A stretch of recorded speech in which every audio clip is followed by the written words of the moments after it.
Hello everyone, मैं सौरभ आपका स्वागत करता हूँ इन्फॉर्मेटिव चैट में।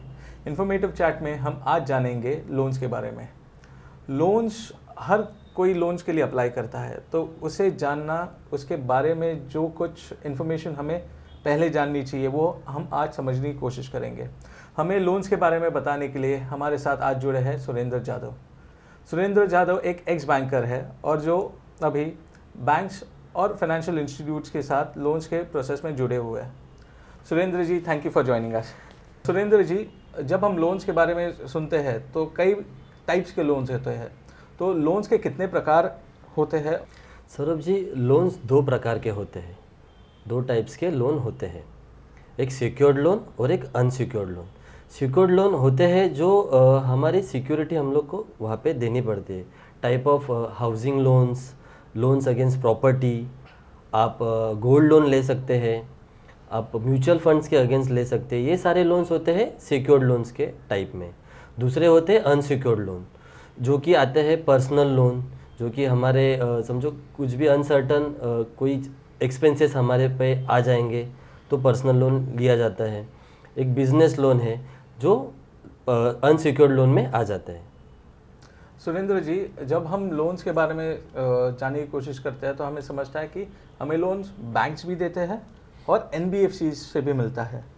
तो ये बैंक्स और एनबीएफसी में क्या अंतर होता है?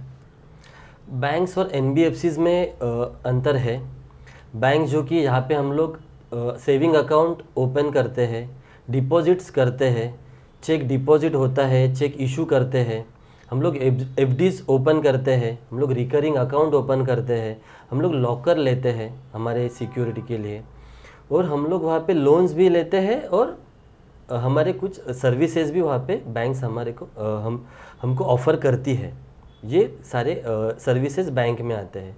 जो कि एनबीएफसीज होती है वो नॉन बैंकिंग फाइनेंशियल कॉरपोरेशन होती है, जो ये सारे सर्विसेज जो बैंकिंग के तरफ बैंकिंग के यहाँ से आते हैं, जो कि चेक्स इशू करना, डिपॉजिट करना, ये सारे एनबीएफसीज में नहीं किया जाता है।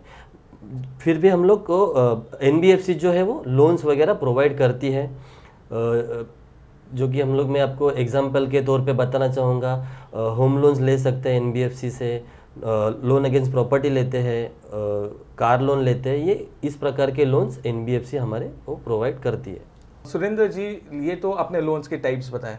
तो जब मैं या कोई भी लोन्स के लिए अप्लाई करना चाहे तो अप्लाई करने से पहले हमें किन बातों की जानकारी होनी ज़रूरी है ताकि हम फिर वो एप्लीकेशन प्रोसेस के लिए तैयार रहे? ये बड़ा ही अच्छा सवाल आपने पूछा, जो कि एप्लीकेंट ये सारे सोचते नहीं है क्या लोन्स के लिए क्या क्या जानकारी चाहिए।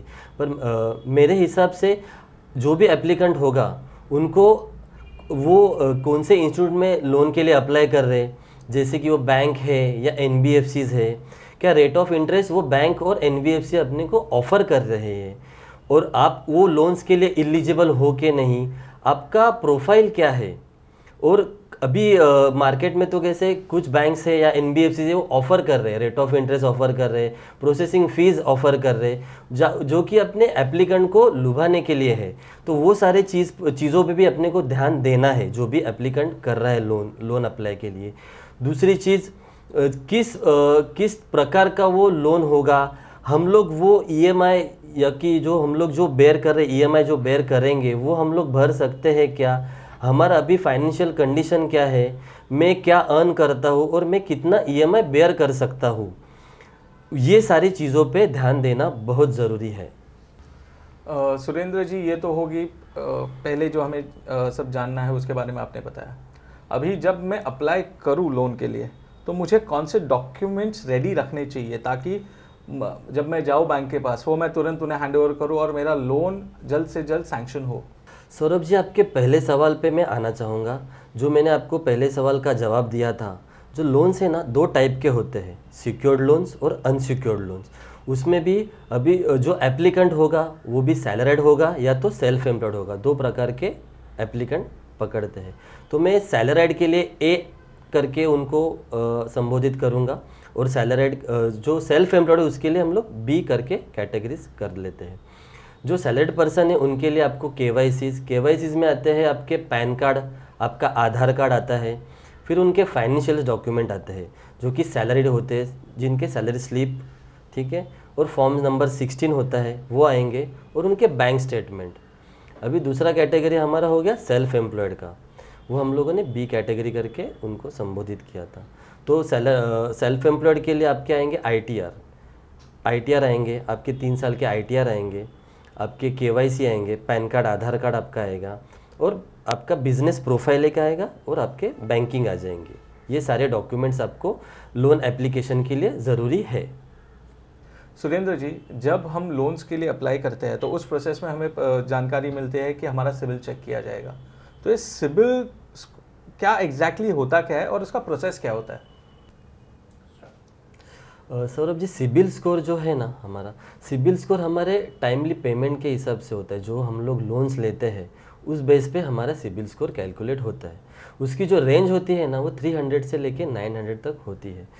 अगर मेरा मैंने जो लोन लिया हुआ है, मैं उसको उदाहरण के तौर पे आपको समझाना चाहूँगा। समझो एक व्यक्ति है जिन्होंने लोन लिया हुआ है, अगर वो अपनी किस्त जो कि EMI है टाइमली पे करता है तो उसका स्कोर जो है सिबिल स्कोर बढ़ेगा ही, उसको कोई दिक्कतें लोन लेने के लिए नहीं आएंगी। और एक जो आदमी है जो अपने लोन टाइमली नहीं पे करता है, टाइमली पे करता नहीं है और उसमें डिले करता है, समझो मेरा EMI डेट है 10 और मैं अगर उसको 15 तारीख को पे करता हूँ या 20 तारीख को पे करता हूँ, तो ये डिले पेमेंट के संभावना होती है। तो ये डिले पेमेंट या तो टाइमली नहीं पे करने से हमारा सिबिल स्कोर कम या ज़्यादा होता है। और अगर मुझको लोन चाहिए और लोन अप्लाई अगर मैं करता हूँ किसी इंस्टीट्यूट में और मेरा लोन पास हो, तो मेरे को मेरे पेमेंट जो है EMI जो है वो रेगुलरली भरने चाहिए। और समझो हम लोग और एक उदाहरण लेते हैं जो कि समझो बी कैटेगरी है, उन्होंने कभी लोन लिया ही नहीं, ना उन्होंने सिक्योर्ड लोन लिए ना अनसिक्योर्ड लोन लिए, ठीक है, तो उनका सिबिल स्कोर जनरेट हो ही नहीं सकता है। सुरेंद्र जी, जैसे आपने बताया कि स्कोर का रेंज और कैलकुलेशन, तो अगर मुझे लोन अप्लाई करने के पहले सिबिल चेक करना है मेरा खुद का, तो क्या मैं अपना खुद का सिबिल स्कोर चेक कर सकता हूँ? हाँ, डेफिनेटली आप कर सकते हो आपका सिबिल स्कोर। वो वेरियस टाइप के ऐप्स आए हुए हैं, आप गूगल में जाके उस आपका सिबिल स्कोर चेक कर सकते हो, या कोई ऐप्स है उसमें आप भी आपका सिबिल स्कोर चेक कर सकते हो। आपने जो टाइमली पे किया हुआ है, कौन से लोन लिए हुए, आपका पूरा हिस्ट्री उसमें आ जाएगा। सुरेंद्र जी, जब हम लोन्स की कैलकुलेशन समझने की कोशिश करते हैं तो हमारा लोन और EMI हमारे रेट ऑफ इंटरेस्ट पे डिपेंड करता है। तो ये रेट ऑफ इंटरेस्ट कैसे कैलकुलेट होता है? अगर मैंने समझो एक हाउसिंग लोन लिया है या पर्सनल लोन लिया है, तो वो ROI मेरा rate of interest on my principal amount वो कैसे कैलकुलेट होगा? सौरभ जी, आपका रेट ऑफ इंटरेस्ट जो कैलकुलेट होता है या जो किसी भी एप्लीकेंट को दिया जाता है, उसमें भी बैंक प्रोफाइल चेक करती है।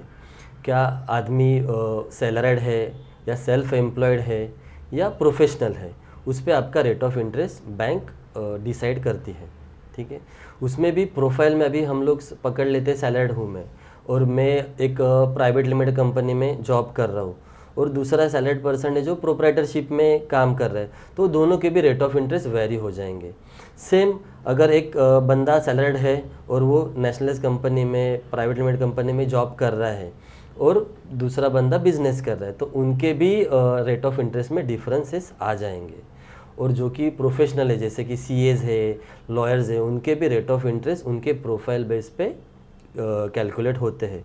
और बैंकों में कई क्वेश्चन प्रोफाइल भी होते हैं जिनको रेट ऑफ इंटरेस्ट इन तीनों कैटेगरी से हाई होते हैं। वो क्वेश्चन प्रोफाइल बैंक डिसाइड करते हैं और NBFC डिसाइड करते हैं।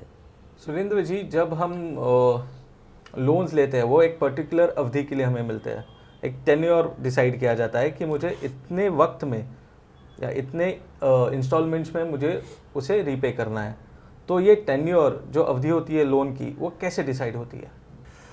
सौरभ जी, लोन का टेन्योर जो है वो हमारे पहले तो एज पे डिपेंड करता है, ठीक है। हमारा अभी एज कितना है, करंट एज क्या है, उस पर डिसाइड होता है।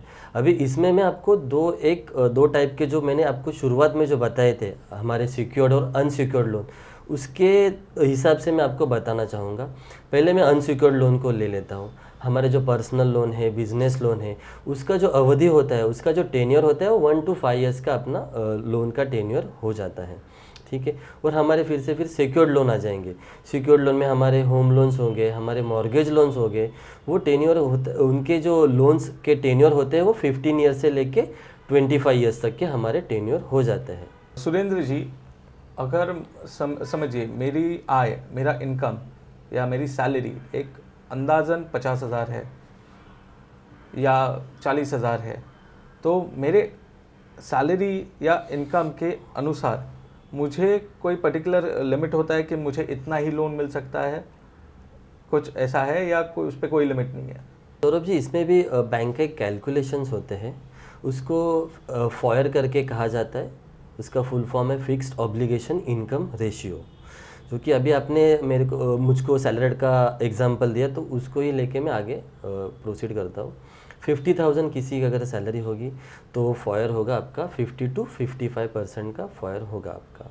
ठीक है। इसमें बैंक या तो एनबीएफसी डिसाइड करती है क्या 55% का तक का हम आपको लोन्स दे सकते हैं, और बाकी का जो आपके अमाउंट रहेगी वो आपके घर खर्च के लिए, आपके लड़के के एजुकेशंस के लिए, आपके जो भी बेसिक एक्सपेंसेस रहेंगे उसके लिए वो छोड़ा जाता है, और 55% मैक्सिमम फॉयर पकड़ा जाता है। और उसमें भी अगर आपने कोई प्रीवियसली लोन लिए हुए हो, वो लोन के ईएमआई माइनस होने के बाद आपको फॉयर लगाया जाता है। सुरेंद्र जी, अभी आपने ईएमआई का जिक्र किया, तो ईएमआई होता है इक्वेटेड मंथली इंस्टॉलमेंट। तो जो हमारा ईएमआई है, जो हमें एक किस्त रीपेमेंट की भरनी पड़ती है, उसे कैसे कैलकुलेट किया जाता है? उसके पीछे का लॉजिक या कैलकुलेशन क्या होता है? ईएमआई का बेसिकली जो कैलकुलेशन है, जो आपने किस प्रकार का लोन लिया है, आपने पर्सनल लोन लिया है, आपने बिजनेस लोन लिया है, या आपने हाउसिंग लोन लिया है, या मॉर्गेज लोन लिया है, या एनी अदर आपने लोन लिया हुआ है, उसकी जो लोन अमाउंट रहेगी ना, लोन अमाउंट, बाद में आपका टेन्योर और आपका रेट ऑफ इंटरेस्ट, ये 3 चीज़ें आपके ईएमआई को कैलकुलेट करती है। ठीक है। और आप ये कैलकुलेशन के लिए आपका एप्लीकेशन भी है बहुत सारे जो ईएमआई कैलकुलेट करते हैं, या तो आप गूगल में जाके भी आपका ईएमआई कैलकुलेशन करते हो।